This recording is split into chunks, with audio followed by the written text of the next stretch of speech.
Let's head out for our Democrat of the day. We head over to St. Paul on just the north side there. Liz Lee is kind enough to join us. She is running to represent 67A in her hometown in St. Paul. And she's got enough today to take some time to talk about her campaign. Liz, thank you very much. I appreciate the time today. Sure. Thanks for asking me to join. I'm so excited to be here and be the Democrat of the day on Indigenous Peoples Day. So thanks for having me. And my absolute pleasure. And I got to tell you how much I like your district, too. I hike Phelan all the time over there, and a good chunk of that's in your district. It is Yep. it is just it's a cute district. It's a nice district that to go through because, you know, frankly, I love living in the city, and I think there's a community, there's connection, and your district, it's kind of one of those places you can go and you can be proud of being from St. Paul, Minneapolis area. Yes, absolutely. I live just a couple blocks from Phelan, so if you ever want to go for a stroll around the lake, let me know. Okay. It's our pride and joy, and we have the lake there, but we are also part of the really big watershed for St. Paul and Minneapolis, right? And so the lake, keeps the water clean for everybody else. And that's one of the really important issues that I hope to work on when I join the legislature next year. Let's take some time. Why don't you introduce yourself to everyone? Who exactly is Liz Lee? Yeah, absolutely. So like you said, the East Side is home. I am a Hmong daughter of the East Side. That's where I grew up, where I got my first job doing a paper route. Folks who live there will remember the East Side Review. Sadly, like a lot of local newspapers, that folded in 2009. But it's where my parents bought their first home, and where my siblings and I grew up playing softball. And it's going to be an incredible honor to come back and represent the community that raised me to be the person I am today. Like I said, I'm Hmong, and our district there is a majority district. We have immigrants from all over. There we have the Karen and the Karenni people, obviously Hmong folks, and a lot of Eastern African community members as well. And so it's really diverse, and like you said, it's the best part of the Twin Cities, really. It's having. It's nothing against people. I mean, say you're a person who's a business owner or something like that, and you go into St. Paul and you become a politician. That's fine. It adds perspective. But I've always found that I think one of the most important things to have is people that have real world growing up in the city, cutting coupons, having extra jobs kind of experience, because it gives you a much better perspective of not just people in St. Paul, but every community out there from Ely down to Austin, where you're basically, people are at, it's the kitchen table issues. You can understand that because it's not been that long since you're at the kitchen table doing those issues, as opposed to someone who, and all great that you have success, but it kind of skews perspective. Yeah, absolutely. I would say I'm very, very lucky, and you're right. I love that you said that. One of my best childhood memories is like cutting coupons from the Sunday paper with my mom. I actually loved that because I would pretend that I get to buy everything, right? But that's, people in our district, have like 2 to 3 jobs, and they work on the weekends. And so one of the things that, we've done is really taking the campaign to them, meeting them at the grocery stores and where they are. And one thing that I didn't mention earlier is I am a proud graduate of the St. Paul Public Schools. I went there from kindergarten to 12th grade. And so I was really lucky. And, I am proof, right, that, if everything falls into place, right, you can go to college and come back and, really work to serve the community that raised you, right? But that's not the case now. And that's why it's so important for folks like myself and, other folks in the Dem ticket to be reelected this fall, right? And it is going to be an incredible honor, but you're right. We have to make sure that the people from our communities who understand the issues are put in positions of power to make decisions for the future, right? We have a budget surplus, and next year we have to pass a budget bill, and so all of these real-world experiences will be incredibly important. Who would you rather have making education decisions? Someone who went through the public school system, or someone who went to private school and has their own kids go to private school, but can authoritatively weigh in on the problems with those public schools? I would rather have someone who's been through the system and they understand it. Your website lays out 3 pillars of success. I want to let you just go here. Why don't you talk a little bit about those pillars and what you look as your main focus as you want to get to St. Paul? Sure. I mean, I think the foundation is really equitable social economic development. We have a lot of small businesses on the east side. I am running my friend's small businesses, her one small business actually, but on the east side we have minority-owned businesses, women-owned businesses that need support, right? And small businesses are the backbone of America, and they've had it really tough in the last 2 years, and so I want to make sure that we bring investment to the east side and we support our small business owners there, and we also create opportunities for folks, right? So I'm going to take a point of personal privilege here. We have a new development in the northeastern corner that we hope will bring in more commerce, but also more affordable housing units, right? Which is a second issue that I want to work on. We know that in the Twin Cities we just don't have enough housing stock. We need to build more units. We need to build more homes, and so that's something that I hope will happen. And for there to be jobs, you also have to have housing for folks, to live close by, right? And so those are 2 important issues. Making sure that we also have good public schools, because we need well-educated workers or trained workers, right, to fill those jobs. And so it's all interconnected, and really important that we support the foundations of what a strong community looks like. You get back to that, if we can touch more on the housing issue, because this is a bit of an issue. And it is something that's not just unique to the metro area alone. I was talking to Reed Olson who's running, I think it was 2A, up in the very northern part of the district. And one of the big things he's been working on is trying to get any kind of affordable housing built in Bemidji. This is, when you have contractors and developers whose only focus is either a McMansion, some 7,000 square foot monstrosity, or apartment buildings, townhomes that are just basically seem to be only for wealthy people or for B&B rentals. It kind of creates a problem there. And I understand we're not going to be able to get back to the time and age where we had single family housing built that kind of funded and fueled the working class of this country back to the 50s and the 60s. But at the same time, we have to address this, because if we don't have affordable housing, this is going to be something where it's only going to get worse and worse for us, especially when we're trying to encourage growth, the growth of the community, businesses, and society. Yep, that's right, and that's where we have to be creative, right? We have to think about what is appropriate for the very different and diverse communities that Minnesota has, right? Like in certain places, community land trusts or co-ops, or also workforce housing, right? And in a lot of places. And this is an issue across the country, right? It is incredibly expensive, to pay for like a 2-bedroom household in like major cities across the country, and so it's not unique to Minnesota, right? But I like to say, right, Minnesotans, are exceptional. And so I know that we can tackle our affordable housing issue. Absolutely. Right. We have other solutions in our toolbox, like tax credits. And like I said, thinking about workforce development housing, and just making sure that, we meet the different needs of Minnesota's different communities. Right. Because in certain places, right, we need more senior housing than we do in others. And yes. So just thinking about creative solutions, and also being open to new ideas. Yeah, it's always a pain when I see a hey, great new apartment building. Oh, 70% of it's Airbnbs. Great. Yeah, that helps the city. And it's nothing against it. It's nice that we have tourism and stuff like this, but what we desperately need is affordable housing, and it's something that we need to have people, and it's statewide. It's not just in the city, it's statewide, and I think this is something kind of like mental health issues, that if we don't start addressing this, it's only going to get worse and worse and worse.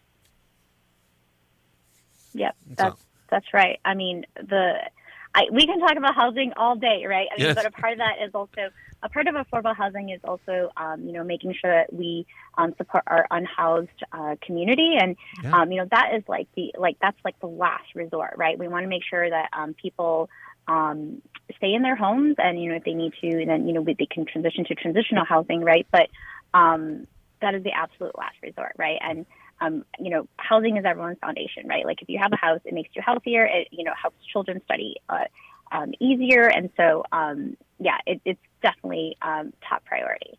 Liz Lee is kind enough to join us. She's running 67A on the north side of St. Paul there. So I want to talk about it is Indigenous Peoples Day, and the legacy of the white European mindset in this country is you talk about education, is clear cut there. We have an education system that needs to start being better at addressing the dynamic nature of our society, not just this Archie comics view of the world that a lot of people have pushed for so long. And St. Paul is a diverse, beautiful school district here.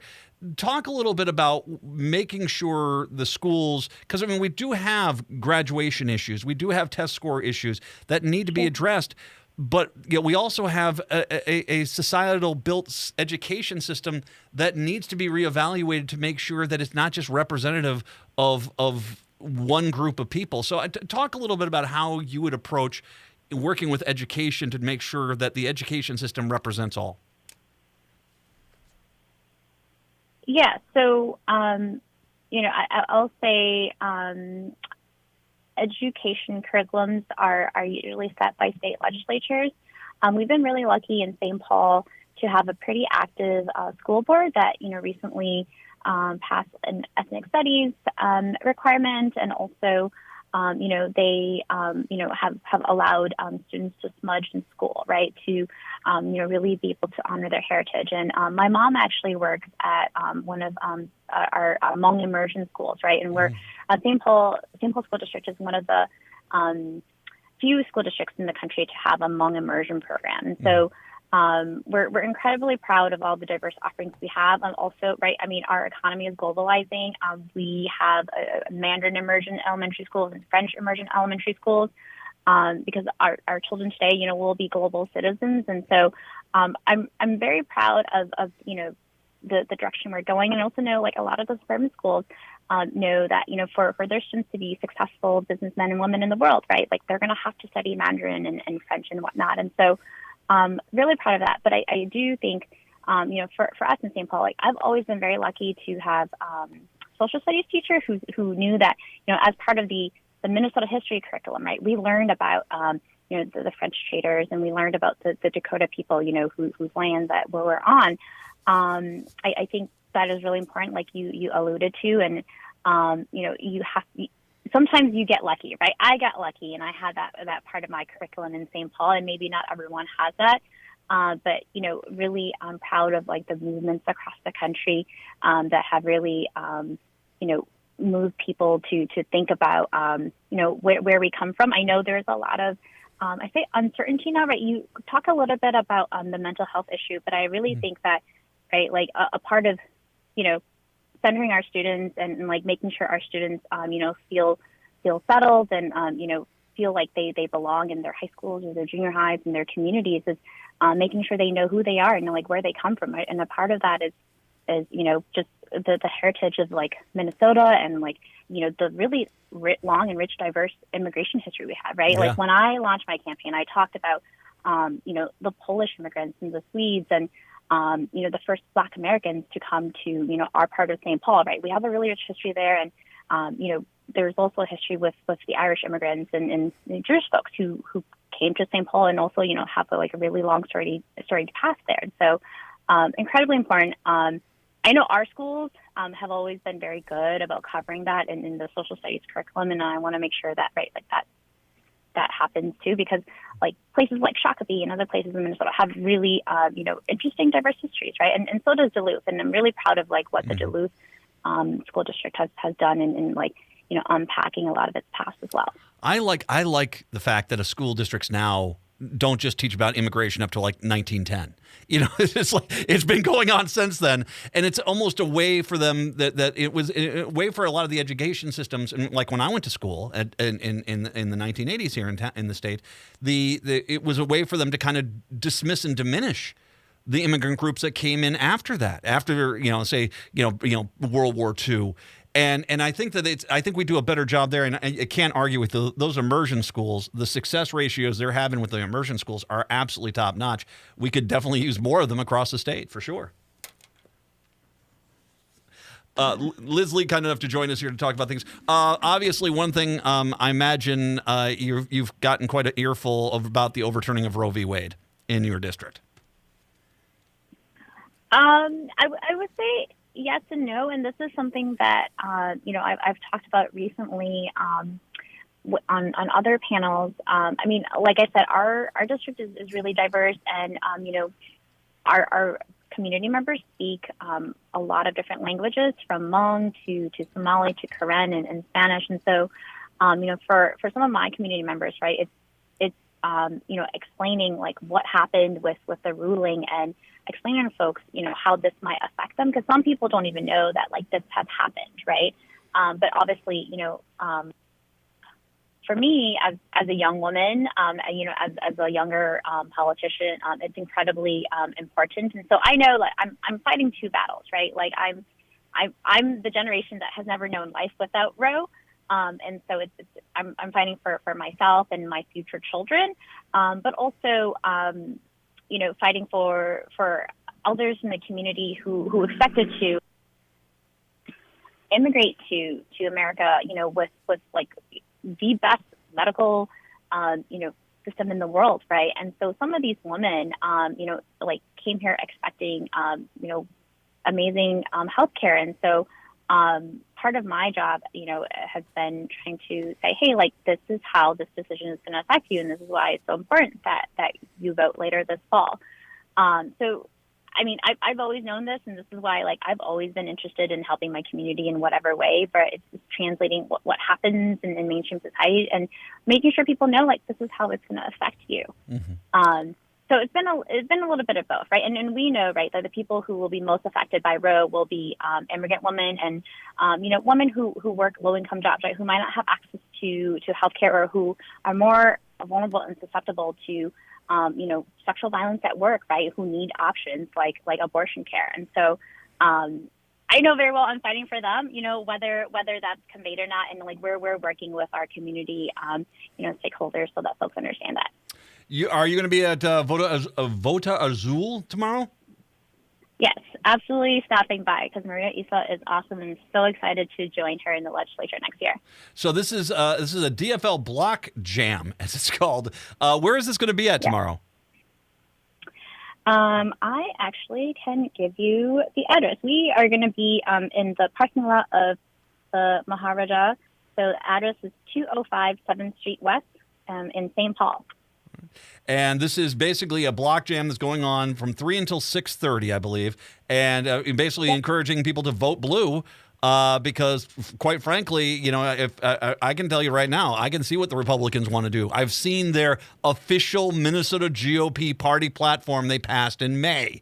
They got a very horrible platform, and so if you want rights, if you want people protecting you, you have to vote blue. It's really that simple at this point. Yeah.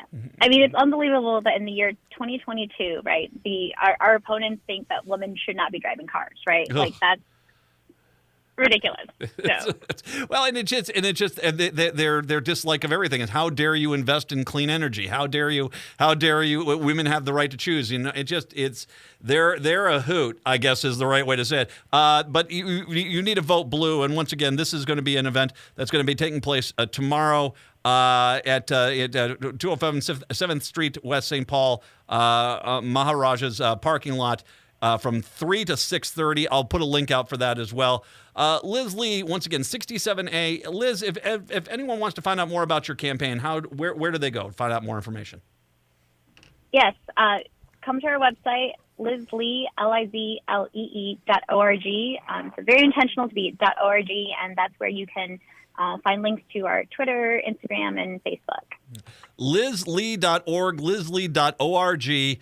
Liz Lee, all my best. I look forward to seeing you in St. Paul, and thank you very much. I really appreciate the time today. Yeah, thanks for inviting me and looking forward to hanging out with you at Phelan Lake. I am going to follow up on that. I'll be out there before too long. Liz Lee, Democrat of the Day. Let's take a break. Come on back. It's the Matt McNeil Show right here on AM 950.